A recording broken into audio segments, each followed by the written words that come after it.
vous pensez qu'il aurait fallu des aides économiques peut-être réparties différemment selon les régions ?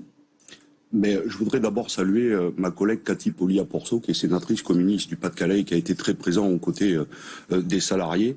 Oui, il y a un besoin de transparence des aides publiques, parce que c'est une entreprise là aussi qui a bénéficié de beaucoup d'argent public pendant des années, du niveau national jusqu'au local, jusqu'à la région, et qui en fait n'a pas investi un seul euro dans l'outil industriel, l'a laissé dépérir et a investi cet argent plutôt dans les pays de l'Est.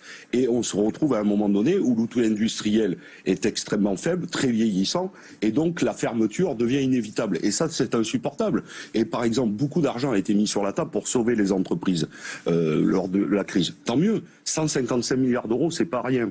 Mais en même temps, aujourd'hui, on voit que ces grands groupes, en même temps qui ont bénéficié d'argent public ou du chômage partiel, sont en train de licencier. Donc nous disons une chose simple. Si on donne de l'argent public, il faut une transparence, il faut un contrôle, ça doit bénéficier à l'emploi. C'était quand même prévu c'était quand même prévu oui, avant mais c'est ce que oui, bien sûr, Bridgestone, mais ce que je vous dis, c'est que cette entreprise a bénéficié de beaucoup d'argent public pendant des années. Elle aurait dû investir dans l'outil industriel pour le transformer, pour le moderniser. On aura toujours besoin du pneu demain parce qu'il y aura encore besoin de véhicules. Et donc, elle n'a rien fait, elle a laissé dépérir l'outil industriel et à un moment donné, on vient devant les salariés et le patron dit, vous voyez bien, on n'est plus concurrentiel, on ne peut plus, la machine-outil est trop vieille, donc la fermeture devient inévitable. Non, ce n'est pas inévitable si nous contrôlons l'argent public et que nous disons à des patrons, on vous en donne, mais la contrepartie, c'est d'investir de l'argent pour sauvegarder l'outil industriel, les savoir-faire et les maintenir, parce que je dis qu'à chaque fois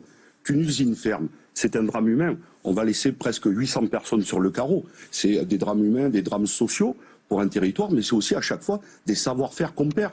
Par exemple, sur les questions de fonderie. Les fonderies de Bretagne, celles du Poitou ou encore du Jura sont en train de fermer. Bientôt, nous n'aurons plus de fonderie. C'est-à-dire que nous ne serons plus en capacité. Et lorsqu'une usine ferme, c'est 10 ans pour retrouver du savoir-faire. Nous avons un problème sur un certain nombre de questions.